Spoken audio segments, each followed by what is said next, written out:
Drafted of the Pioneer, not just players, possibly a manager. Find out this week on the Indie Ball Report podcast.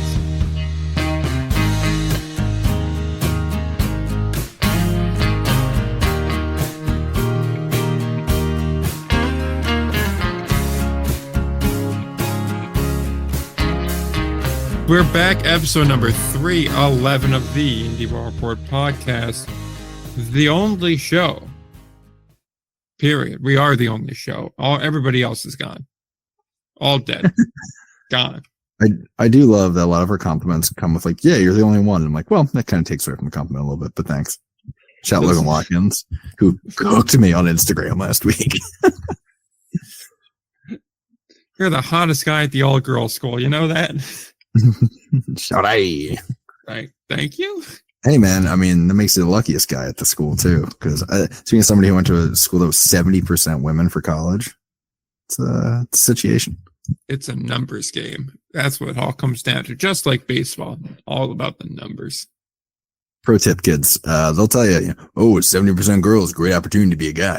Nudge, nudge. Yeah, just so you know, every lesbian in the city is already thinking that same thing. So most of those women are going to be off the table for you.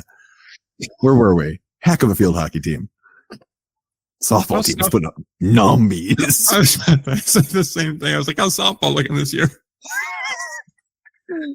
Dude, the athletic history, if anybody wants some entertainment, man, the athletic history of Immaculata University is so funny because it starts with 3 national titles in women's basketball. And you might be like, oh, like D3 nationals? No, friend. No. 3 national titles, crystal trophies and everything. Like in the most valuable thing on that campus. We got 3 of them in a secure case, like legitimately beating like UConn in them.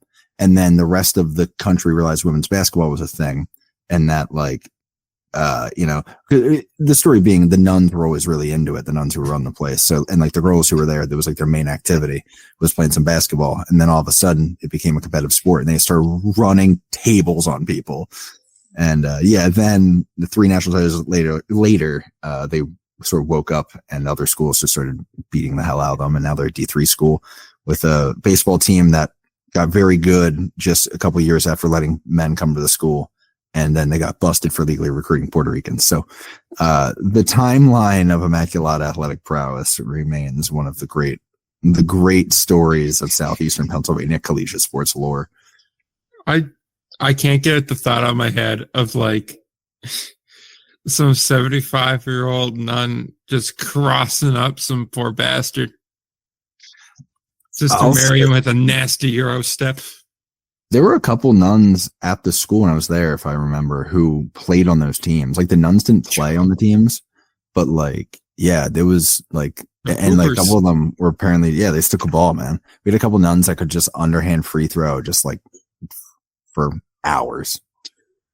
They go ahead, they start making bets with you. You're like, how hard could it be to beat a nun? And next thing you know, 50 straight free throws. And you're like, shit.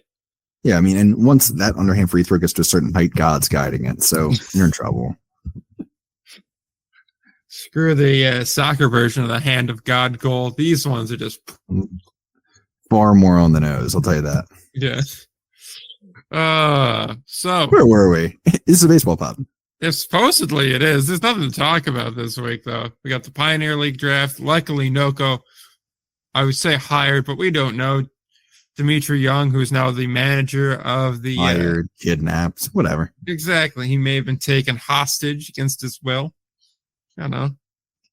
We don't know this. Maybe he was drafted. This is how he's going to serve his country, is by managing the NoCo Owls. I don't know if that's serving the country. Serving the greater like good, perhaps? Prolonging the inevitable, but yeah.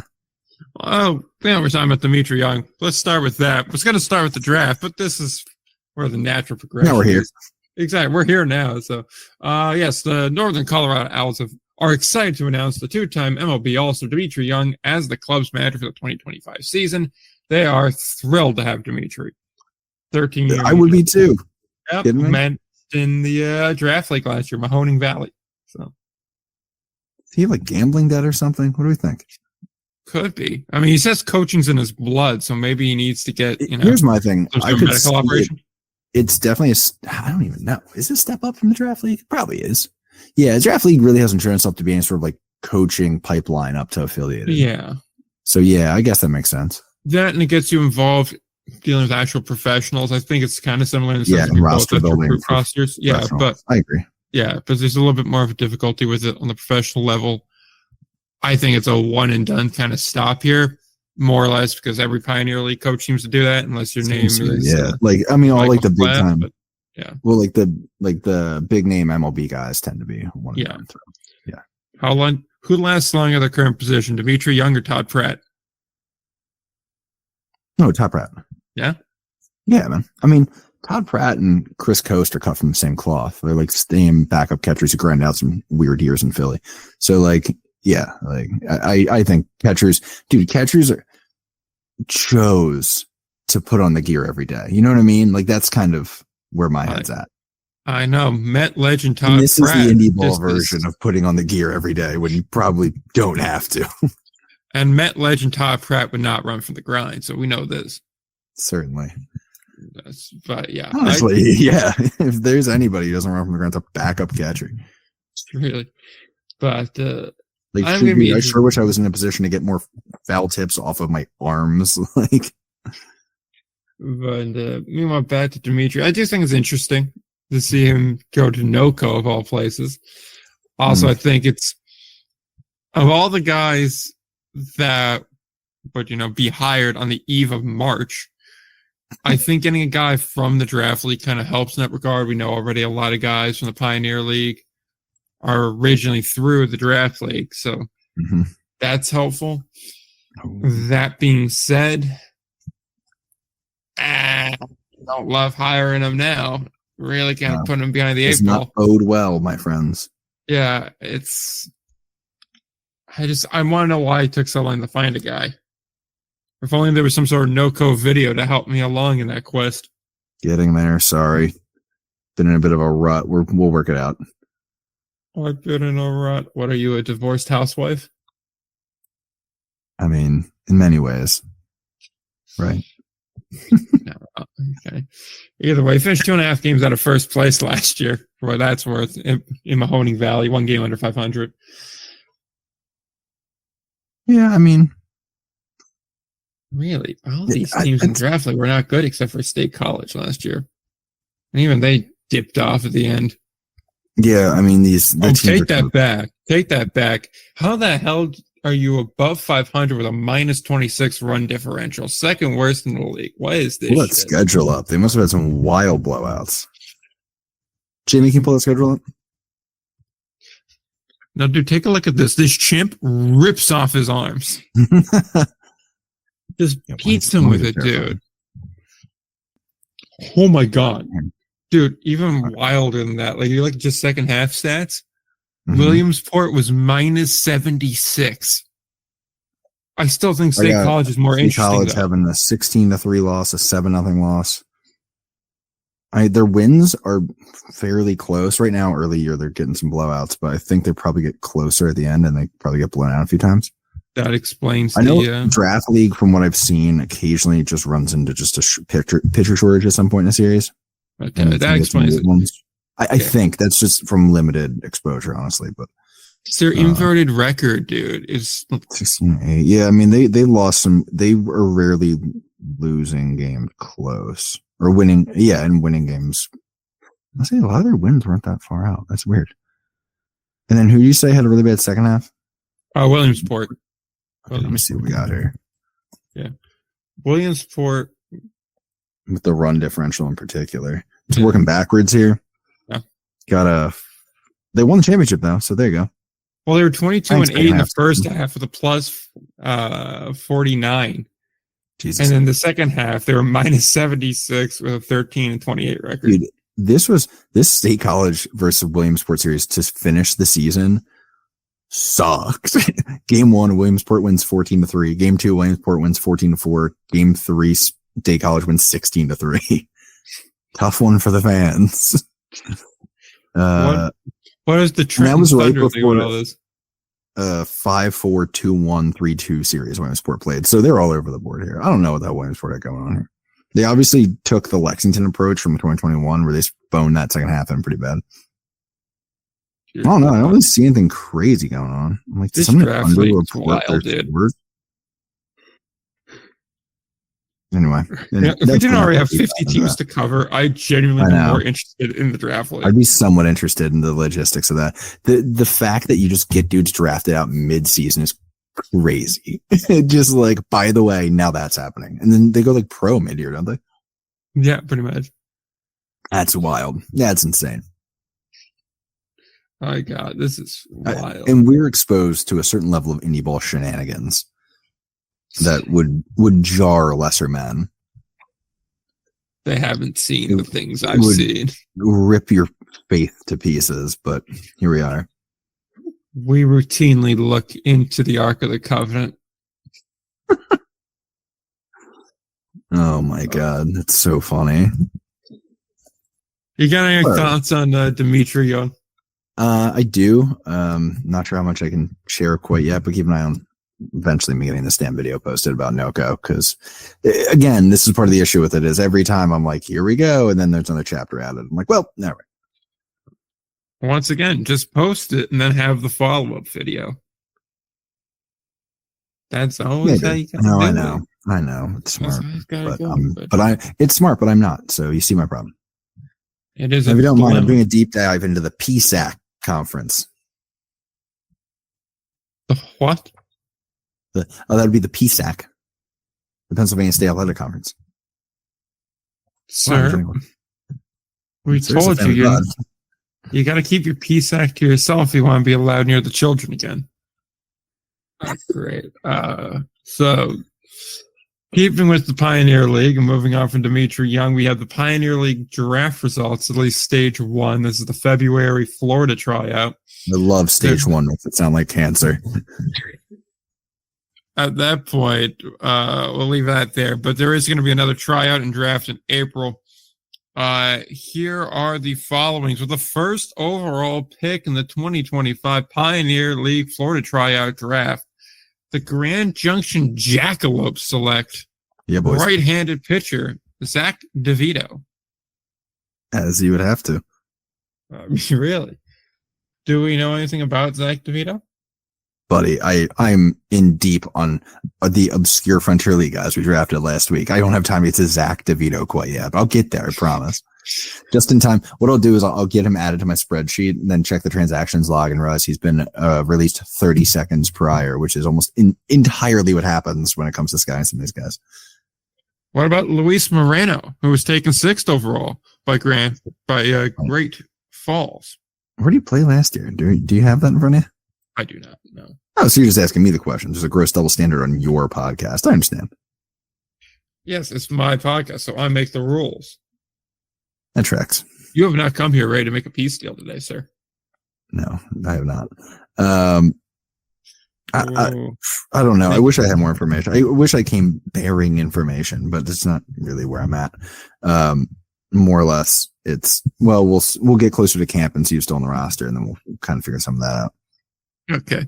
We'll just run through some of the other guys taken. Second overall was Jose Ochoa. I'll go with that. What the hell? Taken 16th was Alex Patino, a catcher and first baseman. Those were all Great Falls players. Idaho Falls, the Shuckers, who now have a new logo. Yeah, which I like.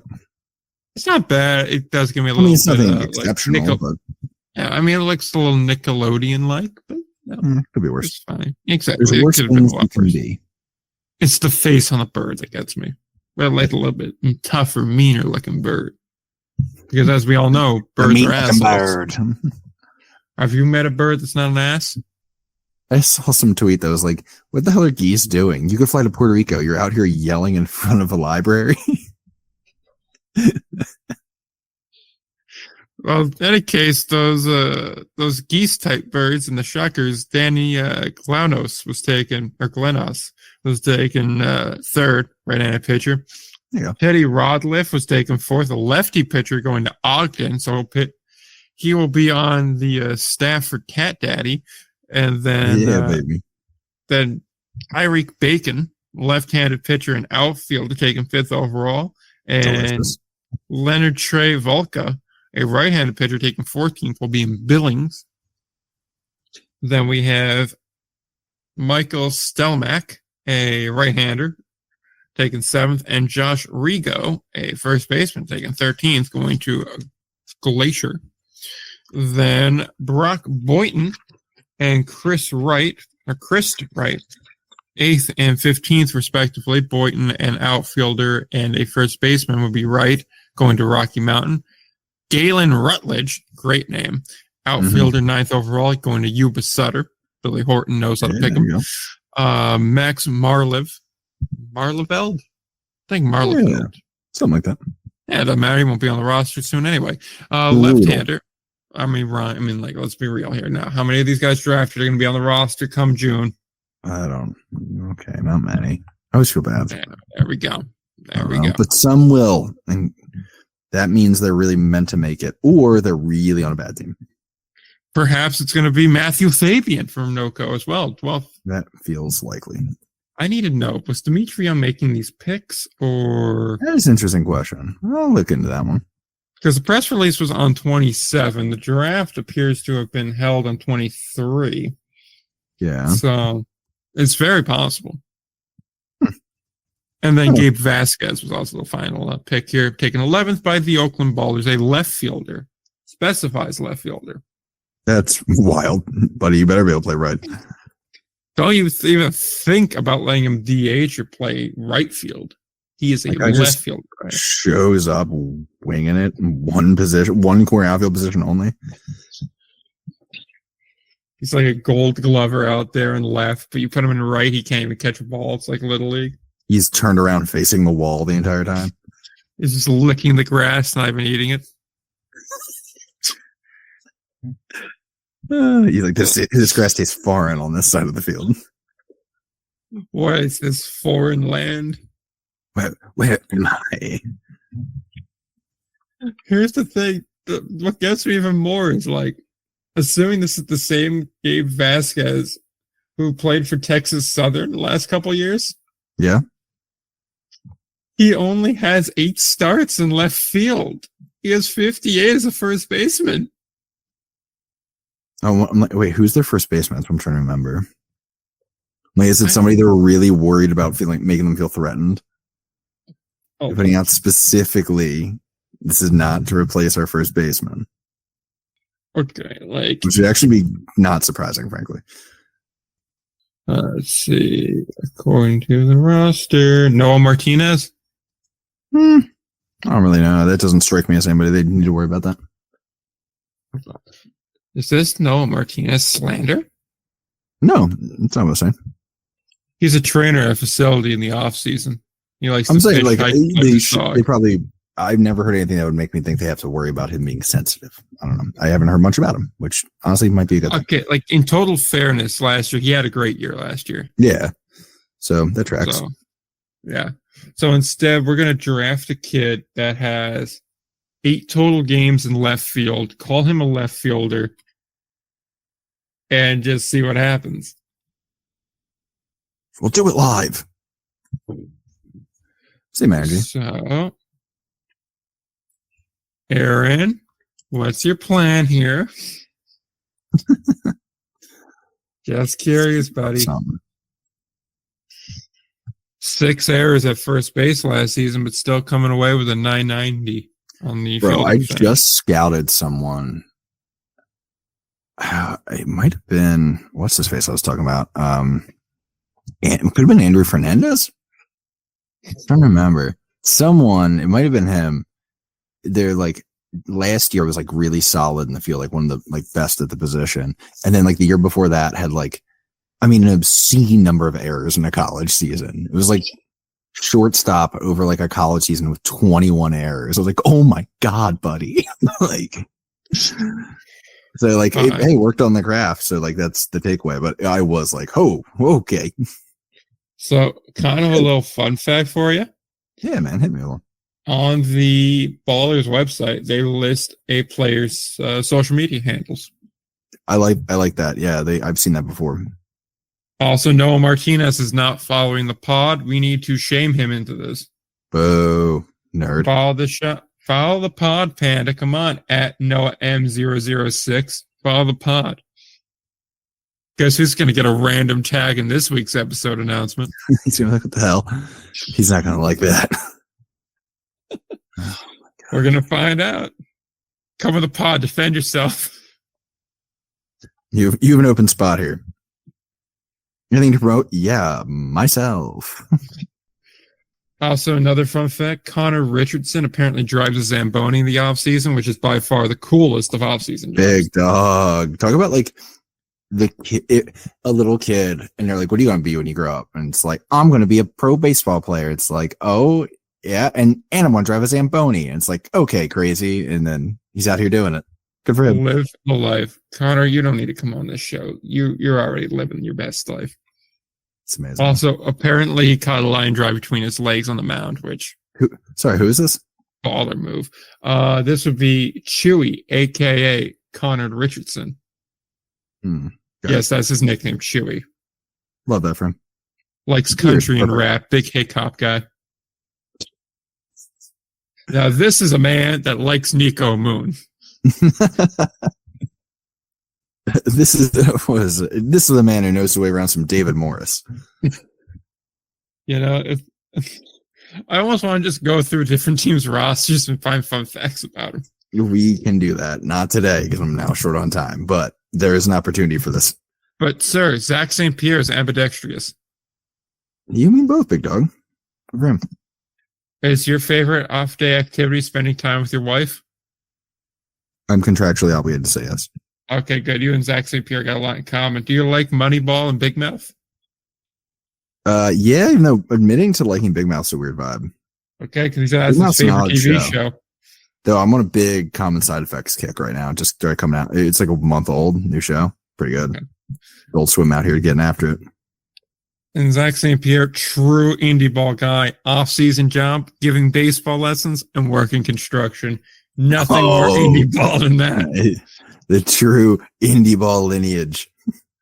Gets off the job site at 6, giving pitching lessons and Tim's at 6:30. Yeah, buddy. That is a type of player for sure. That's so funny. I love that. Got that protein shake in the bottle. Picked it up in the 7-Eleven on the way to the store or on the way to the shop. You know how it is. Exactly. Total dog move. Zach St. Pierre, possible indie ball dog. We'll find out. But, so those are the 16 players drafted to the Pioneer League. I hope you guys make it to June. We'll find out. Honestly, that should be something that we make as a recurring segment. Yeah. Not like where are they now, but more like Survivor. Better yet, Indie Ball Big Brother. For this HOA competition, you must keep your walks under 10 for the week. Wonder what... You need to get through the next week without anyone describing any of your outings using the word shelled. All right, so what's the veto? Or labored. So I need to know what the veto comp is this week. Because we are getting our tits at this week. We have a 3-game against Quebec and another 3 against Tri-City. All right, buddy. What's going to happen here is we're going for that POV. You're going to get on the mound with a helmet on. It's going to look like the Canapolis logo. Oh, yeah. See, it works. Yes. So, last piece of baseball-related news. Lexington is not in the news at all, except for the fact that they are way, way behind on their promotional work. Yeah. Oh, dude. Okay. Across indie ball, one thing that bothers me, among many, is when a team posts a trend, something that's trending, whether it's a meme or whatever, a week, 2 weeks, 3 weeks, a month after the fact. And you're like, don't do that. Just be on time or let it go. It's okay. and it always has the feel, especially when it's an Atlantic League team, as some team that like sat in on a league communications meeting and someone was like, oh, what about this? And they were like, oh, we could do something with that, and then did it. And it's like, yeah, but you didn't realize that was 3 weeks ago. Like what? And it really drives me nuts in maybe the most egregious version of this that I've seen, which is the Legends just now posting like once the Yankees changed the facial hair policy, and like a bunch of other sports teams went out and like posted like sarcastically their facial hair policy, or that didn't change, or it's this or it's that, whatever. And if there is one professional baseball team whose brand identity is wrapped up in facial hair, and it's the Legends. And a week after the fact, they just posted, and also a long one. It was not 4 different graphics. 4 graphics. All filled with text. I'm not reading that. Are we high? What are we doing? I understand that it seems to me they probably don't have a full-time content person right now. So it's just a mix of marketing, communications, and salespeople that are just like, well, we'll do this. Just lock in or don't. It's just crazy. Also, and I've given Lexington a lot of props lately because I'm like, they need to focus on their off-field product. Let's not worry about anything else. They just need good off-field, and this is not encouraging. I'll tell you that much. You mean to tell me that a baseball team whose whole thing is having a giant ass mustache and likely has at least one member of the front office with a gorgeous cookie duster couldn't have found a desk somewhere in the ballpark to sit behind and throw up a quick thing with like an AI voice even that says a message from the Department of Baseball, and then just have him read this as though he's giving a presidential address, and then sell it as that and put a sales pitch message at the end of it. Mm-hmm. And then announce a facial hair promo at the end. Oh yeah. Like literally this. You're in for free with a mustache. Yeah. There you go. Better yet, even you could do that. And if you don't have a mustache, you get like one of those stupid little giveaway ones. Yes, I agree completely. I think both, frankly. Also, I mean, I'm available if you're looking for somebody to work in your marketing department. We can get some of these things fixed up for you, but you know. Yo, remember when everyone had like the little mustache tattoo on the inside of their like finger? Yeah, the mid 2000s or mid 2010s was weird. Yeah, like I think if you have one of those too, you should get in and get a beer for free. Yeah, that's fair. You could have even had a thing with like, you know, those laser tattoo removal places where if you get a lasered off at the ballpark, they'll pay for it. What was the one I was going to do? This has been like seen before, but I was going to have like the Prostate Cancer Foundation come in and be doing prostate exams on the concourse. Please tell me you're giving away like those latex gloves for free when you walk into the ballpark that night. That'll be amazing. That'll be amazing. That's how you got to do it. You got to just like, if you're going to do something like that, you really got to go all in on it. I think I had even designed a shirt that said "Put a finger on the problem." Point the finger at the real problem. Insane that I'm not working for a team right now, by the way. St. Paul, get this man in there. Same energy. Like, let's go for it, man. Let's have some fun with fingers and butts or whatever. Whatever it is we're doing. Was it marketing? Understood. Somewhere Tom Brenneman is freaking out, man. Somewhere in the back, the back rooms, the Pioneer League office still. Let's not forget that happened. Yeah, like he did a show that lasted like one season. Year in that weird first year, which I don't hate the idea still. Yeah, like, it wasn't bad. It just was poorly executed. Yeah, I agree completely. I like what's his face who's on there, the comedian. He's great. Joe, whatever. Rock? No. But he's had a couple big YouTube specials come out. Mm. But yes, Lexington wasn't where I was originally going because on the tab it says Legends Field here. So I meant to go to Kansas City because they're getting new turf in there, but it did kind of happily work itself out here. But yes, so Kansas City's putting in turf. Gonna have a natural mound still. All the rental work should be done by April. Multi-surface turf, so different kind of materials on there. It's going to be done by Mammoth Construction, and there's going to be little tiny mammoths on the field. Kind of cute as far as ads go. Yeah, I mean, I'm not going to be that excited about turf, but I get it. Mm-hmm. Like, I hate to be that guy. I'm always going to be sort of muted in my response to turf going in. I hear what you're saying, but all things considered, after the last year they had with that turf with the regular grass, is this really a bad decision? No, you're right. I mean, like, you're right. It's just from an on-field perspective, it's like, oh, all right. Yeah, I don't. Yeah, it's definitely the right call. I get it, but hopefully they can actually. They do seem to be able to draw in events, so hopefully that'll be one of them, and it'll go well, and it won't be the. I need more tacos and tequilas. Bring back the winter thing. Make it weird. See if one breaks a leg, which wasn't at theirs, if I recall. It was not. It was at a different one. Yeah.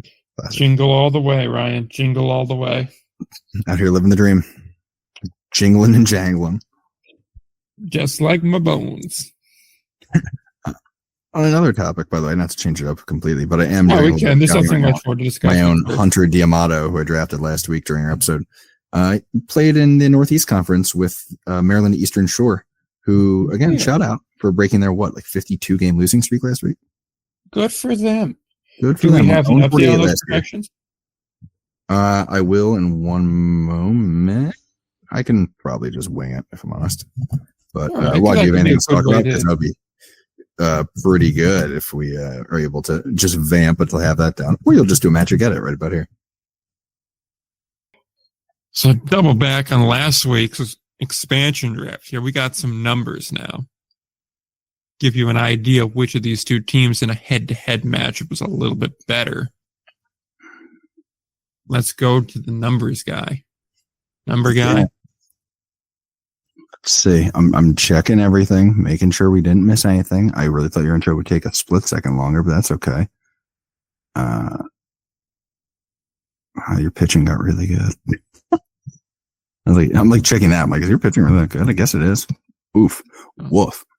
That's troublesome for me. So that leaves you with that leaves you with a projected win percentage against my team head to head of, or a projected win probability, we'll call it, of 51.2%. Ooh, okay. So I got the edge by a very thin margin. Yes, sir. All right. There you go. So it's pretty head to head here. So now I will also caveat that though with we have now filled out the rest of the rosters. I'm still missing a starter and a couple relievers and my whole bench. I believe you're missing a DH still and some pitchers. Mm-hmm. So that is all something to factor in as well. So that might change a bit, but general overview, just to recap from last week, these teams are pretty evenly matched. Yes, sir. Love it. So just so we preview a little bit things that we're thinking about, and maybe, if you're into it, let us know. We're talking about once Out of the Park Baseball comes out next month on my birthday, which is like the most on the nose thing. Taking our two teams, finishing out our rosters and taking them head to head against each other. And then I'm thinking about taking those teams and running them through a full season of Out of the Park in the Frontier League, just to get an idea of how it would go. And then potentially, if we want to, and if we can agree to how we want to go about it, we might track these teams almost like two fantasy teams throughout the season to see how the actual performance of the guys we picked goes. So we'll see. We're sure we're probably going to do some other stuff too throughout the year of like us picking guys or whatever, or picking some sort of thing to sort of get the head-to-head thing going, because we didn't really do it last year as much as we did. I definitely want to do. So, I definitely want to do the fantasy thing. That is something I definitely want to do. We'll work all that out. Yeah, the stuff we got to do. That's a whole off-season meeting or preseason meeting, I guess is where it is. Oh God, meetings in a hobby? No. What have you done? Is this a hobby or is this a cry for help? Desperate plea for attention, I think. That feels right. Ready to wrap this up? Yeah, I think that's probably a good point to leave it at. Go plug your stuff.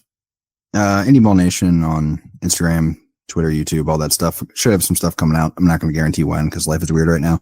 Though on a related note, the real thing I want to plug is hire me. If you want marketing or baseball ops or community affairs, whatever the case may be. Know somebody hiring? I'm around. I'm fun. I do stuff. I do videos. I think you'd be an. I do price for help on a Friday afternoon.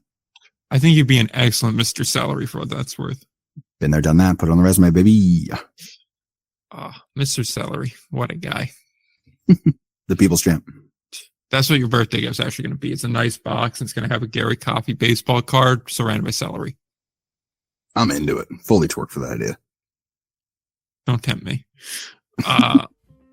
Yeah, set events. There's that. I should have a video up sometime this weekend. Hopefully this weekend.